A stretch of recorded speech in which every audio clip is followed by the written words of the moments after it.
I'm going to give you credit here. Tell me. You have been saying that the Rams are the best team in the NFL. And yesterday they proved that. Like they dismantled the Bucs. And it was not close from the beginning. And on a day where the Eagles blow a 21-point lead to the Cowboys, I looked at that score when I was at my game in Arizona, and we had it on one of the screens. And I'm like, oh, my God, this thing's going to be – like I thought it would be like 42-0 eventually, you know what I mean, like in that game. And I look up, and somebody says to me, the Cowboys just tied the game. And I was like, what? Yeah, really. And I looked up, and then I watched it. I watched a lot of it back yesterday on the flight. And I couldn't believe it. Like, I could not believe what happened. So the Rams, meanwhile, I was able to watch a good chunk of that at an airport bar. And they just, again, surgically dismantled the Bucs. I felt like they were done. The Bucs might have been done, and this was early in the game. But the Kobe Durant play, I feel like really just put a knife in the Bucs. That was a heartbreaker in the first quarter. Yeah. You know, George, let me start off by saying this. And tell me if you think we're like I don't know. Tell me if you think I'm out of my mind here. Did we undervalue Davante Adams when he signed with the Rams? Yeah, because I think that we looked at it as, look, this is the way I think we positioned it.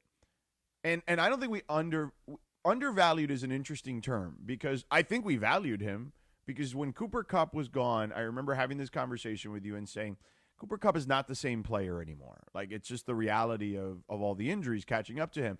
And Adams fits better because he's more of a vertical threat on top of being just a all-around good receiver, a great receiver. And the question was, does he still have elite-level ability, or is he just really good? And I think our position was, at the very least, he's going to be really good. And if that's the version you get of Davante Adams, this offense is going to be awesome still, too. Yeah. But now what we're seeing is, despite some of the issues that he dealt with a hamstring, we have an elite-level Davante Adams still. Well, what makes Davante Adams elite right now is a combination of his own talent and his experience and his reputation, etc. And then you give him a guy like Matthew Stafford, who remarkably, we always talk about LeBron. How is LeBron doing this at 40 years old? How is Matthew Stafford playing the best football of his entire career at 37 years old? Yeah. Especially when he was dealing with a back problem in the preseason that I presumed would be an issue that we'd be talking about all year long, and we've never mentioned it once Matthew Stafford's come back. So how is Davante Adams, this version of Davante Adams, this Davante Adams is maybe, and for you Packer fans that watched intently every week when it was Aaron Rodgers and Davante Adams, I would tell you that this might be the best version that we've ever seen of Davante Adams. Yeah. And it's in large part because you've got Matthew Stafford playing the best football of his career, and then you ask the question, well, how is Matthew Stafford playing the best football of his career? Because the number that everybody's going to be talking about today, George, is 27 touchdowns over the last 8 games with 0 interceptions, which is spectacular and remarkable. But how does Stafford get that good? Well, you give him a healthy lineup of 2 good quality running backs, which, by the way, wasn't it a little weird last night? 19 carries for Kyren Williams and Blake Corum combined, whereas Stafford had 35 pass attempts. I mean, much more towards the passing game than the running game. I don't know about you, George, but I was yelling, Coach McVay, run the freaking ball. You've got a massive lead. Yeah. Work the clock, bro. Yeah. So you're getting the best of Stafford because of what's around him as well. Oh, I would agree wholeheartedly. They have done a fantastic job of surrounding Matthew Stafford and, most importantly, keeping him upright. The offensive line has done a phenomenal job, I think, with keeping him healthy. And that hasn't always been the case, as we know here, Cappy, the last couple of years. But here's the interesting part. So I looked this up today. Yeah, let me hear it. I looked up NFL MVP odds today on ESPN Bet. Okay. Matthew Stafford is the odds-on favorite to win. Okay, minus 185 ahead of Drake May plus 210 because Drake May was the guy a week ago. And by the way, just where we sit today, George, it shouldn't really even be close or I agree. a discussion. Yeah, That's how on fire Matthew Stafford is. Keep rolling. I agree. Stafford is in his 17th NFL season, and obviously he's never won the MVP. If Stafford were to win the MVP this season, he'd be the oldest player in NFL history to win the MVP. Okay. Interesting. Okay. He would be the third oldest player to win it all. Oh, no, wait. Hold on. I want to read this note right. He'd be the oldest player in NFL history at the time of his first MVP. Excuse me. So that's what it is. And then the third overall, because Brady won one when he was 40, and Aaron Rodgers won one when he was 38. Yeah. So it would be Brady, Rodgers, and he would surpass Peyton Manning. Now, think about this, though. Oldest players to win their first MVP in sports history. Let me go to the different ones, right? The different sports. In baseball, it's Willie Stargell. Did you know Willie Stargell was 39 when he won his first MVP for the Pirates? I did not know that. Does it say what year it was? 1979. Okay. Wow, 39 years old. Damn. Yeah, that's pretty wild. Yeah. To win their first MVP. Dennis Eckersley also won one at 38 years old in Major League Baseball. Y.A. Tittle is the oldest first-timer. All right. Now we're really going deep. Okay. In 1963. All right. You know you're going deep when you're throwing out a little tittle. Right. Yeah. Just a little tittle, Just a little tittle. Yeah. You're throwing a little tittle out, you know you're going deep in the archives, is what I'm saying. And then Rich Gannon, your boy, our friend of the program, as we'll call him, was 37 years and 10 days old. So he will be the oldest NFL player to win his first NFL MVP and third overall if he does finish the deal this season. And when you say finish the deal, let me tell you something right now. It would be wonderful for Matthew Stafford as an individual honor to win the MVP this year. But I'm going to say the same thing I always say when it comes to the NBA when there's a whole bunch of MVP discussions.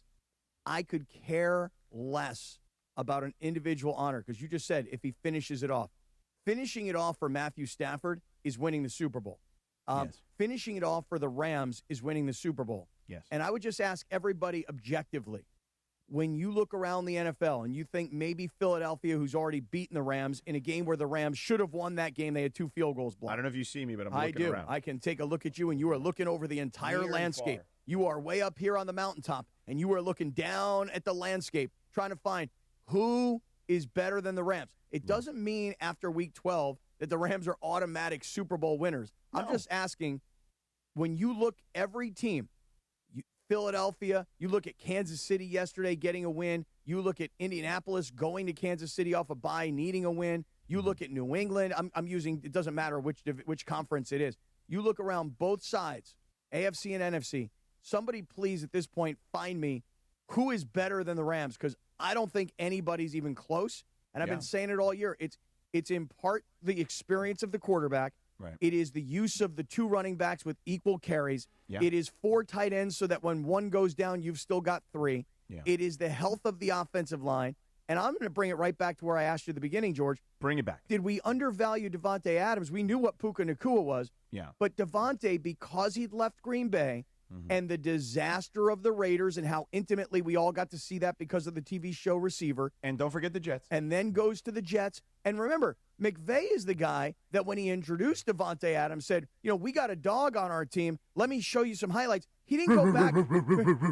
He didn't go back 3 years ago and go, hey, look at him in Green Bay. This is what he used to be. We're going to try and get that guy back. He went, look at this guy in New York last year when most of us weren't paying attention. And I think I'm guilty of maybe not really understanding because of the years after Green Bay and before L.A., I think I'm a little guilty of thinking that maybe Davante Adams wasn't as good as he was when he had Aaron Rodgers. But now he's better. Right. And more productive.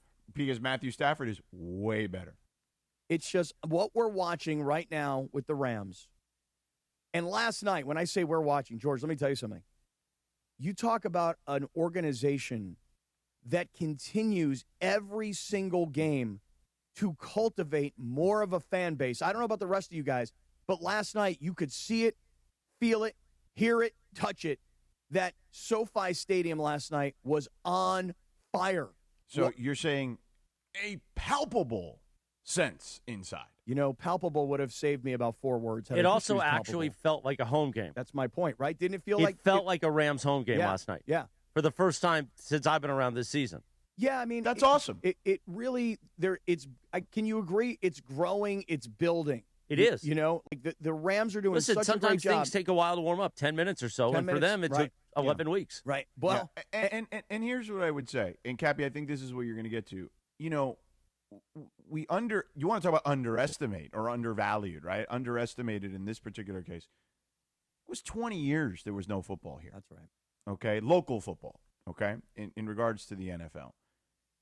And the Rams, if you were writing a playbook on how to re-engage or start over with a fan base, it would be what the Rams did, okay? It would be what Stan Kroenke, Kevin Demoff, Les Snead, and everyone did, starting with after that first season saying, hey, we're cutting bait with Jeff Fisher, and we're going fresh, and McVay. And McVay being the face and eventually being the one voice of this organization. Look, Les Snead obviously does a fantastic job with his role. Clearly, Demoff does the same thing. Stan Kroenke pours in the resources. But the face and the voice of this organization is Sean McVay, right? Like, don't get it twisted. No, and I would use a different word besides face and voice. You know what I would use? I'd use the energy. Energy. That's a good one, too. The energy of the Rams is Sean McVay. And by the way, you made a really interesting point. If you were going to move a team back to a community that hasn't had NFL football in a really long time, the playbook, as you point out, is right on. First, you build the greatest stadium on the planet. That's number one. Secondly, you make shrewd football decisions, which leads to a Super Bowl in your building.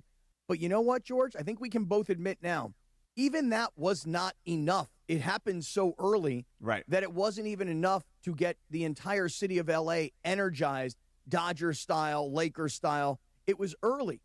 But now, if the Rams win the Super Bowl this year, I'm not here to tell you that it's going to be exactly like what we saw a couple weeks ago when the Dodgers celebrated and had a parade through downtown L.A., but I'll tell you, it'd be a hell of a lot closer than it was the last time. Oh, I will say this. I think that there is real momentum for this team in this city, in this area.